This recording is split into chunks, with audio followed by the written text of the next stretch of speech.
Hello my dear friends, welcome back my YouTube channel JSSC for physics electrical engineering BE 101 201 unit third.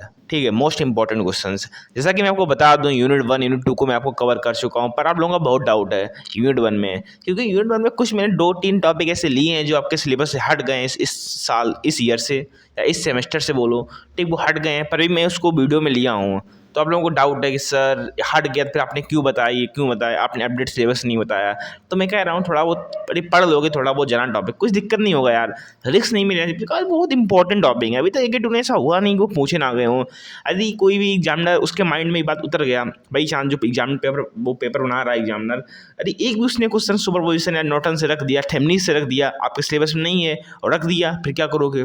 इसलिए आपको basic idea होना चाहिए कैसे question को solve करते हैं, ठीक है ना। क्योंकि क्वेश्चन इंपॉर्टेंट है, हर सेमेस्टर हर ईयर में पूछे आते हैं, इसलिए मैं उनको नहीं हटाया हूँ। इसलिए आप पढ़ लेना उनको, ठीक है। ये मैं जानकारी आपको दे रहा हूँ, ठीक है। तो कुछ टॉपिक होंगे जो हट गए हैं, पर मैं उनको रखा हूँ, तो पढ़ लिया थोड़ा थोड़ा, उनको अच्छे से पढ़ लो, यानी बिल्कुल अच्छे से पढ़ लो, कर लो, कॉन्सेप्ट पता होना चाहिए बस उसका। यदि एग्जाम में आ जाए तो आप कर लें, ठीक है। तो फिलहाल मेरा टॉपिक क्या है, यूनिट थर्ड। आज मैं आपको बताऊंगा कि यूनिट थर्ड में कौन कौन से आपके टॉपिक इंपॉर्टेंट है, ठीक। इसके बाहर कुछ नहीं, मैं पहले भी कह रहा हूँ, जितना मैं बता रहा हूँ जब उतना पढ़ रहे हैं तो उसके बाद आपको कुछ नहीं करना, सिर्फ को न्यूमेरिकल प्रैक्टिस ही करना है, ठीक है। थ्योरी नहीं पढ़ना है, ठीक है। देखो, unit third most important topic transformer. देखो, न्यूमेरिकल न्यूमेरिकल न्यूमेरिकल, मैं पहले कह रहा हूँ इलेक्ट्रिकल में बिना न्यूमेरिकल के बात नहीं होती है, इलेक्ट्रिकल में न्यूमेरिकल बहुत आता है। एक ट्रांसफार्मर यूनिट काफ़ी छोटा कर दिया अभी तो इसको, पर इससे न्यूमेरिकल आना 100% श्योर होता है। इस यूनिट से न्यूमेरिकल आते ही आता है, ठीक है।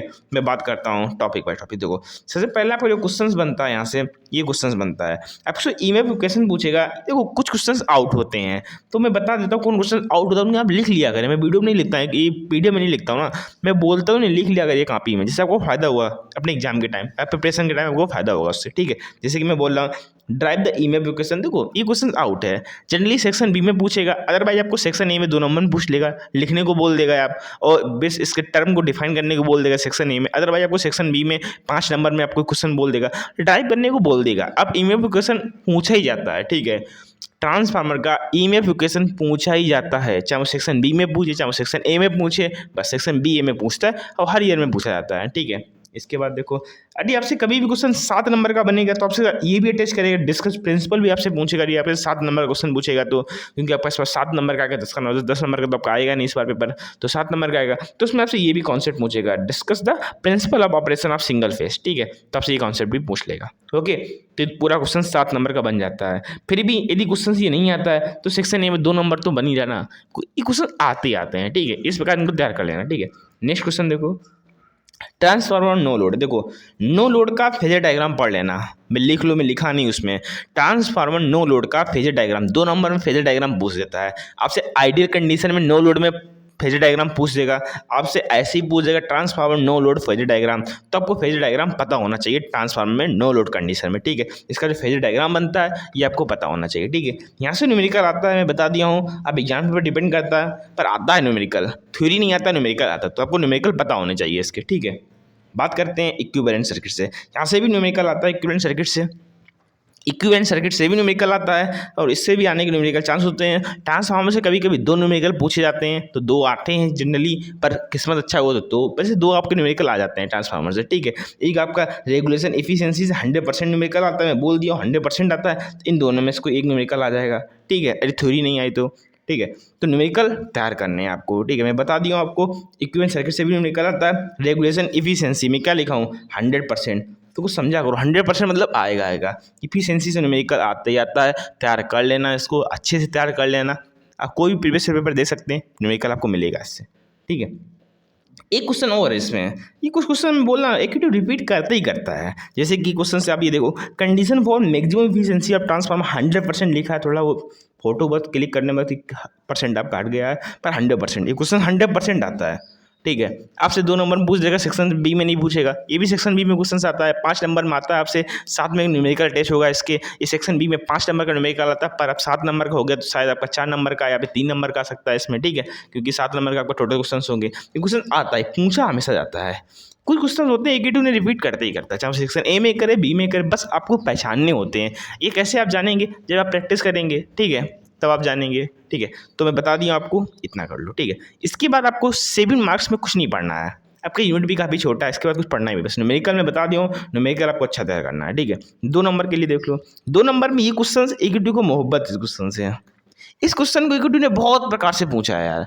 इस क्वेश्चन को EQ2 ने पता नहीं कभी कभी किस किस आपसे मोटिव क्या है, by transformer is not use on DC motor, motive इसका यही है। पर जब क्वेश्चन ने पूछा है EQ2 ने, बहुत प्रकार से EQ2 इस क्वेश्चन को पूछता है, तो आप इस क्वेश्चन को तैयार कर लेना, ठीक है।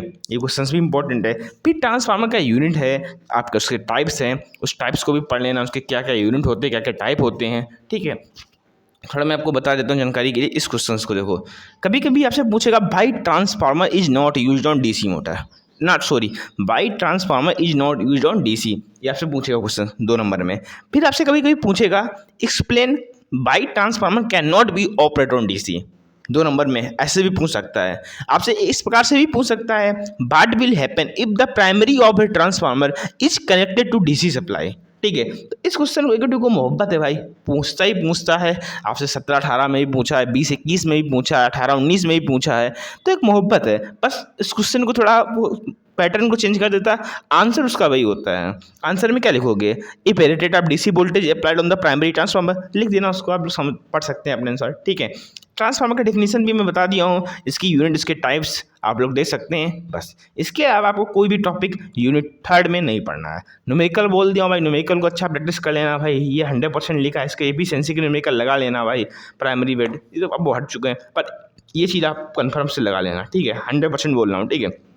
न्यूमेरिकल आप लोग तैयार कर लेना अपने, तो आपको फ़ायदा हो जाएगा। इलेक्ट्रिकल है, भूलना मत, न्यूमेरिकल बहुत ज़्यादा पूछा जाता है।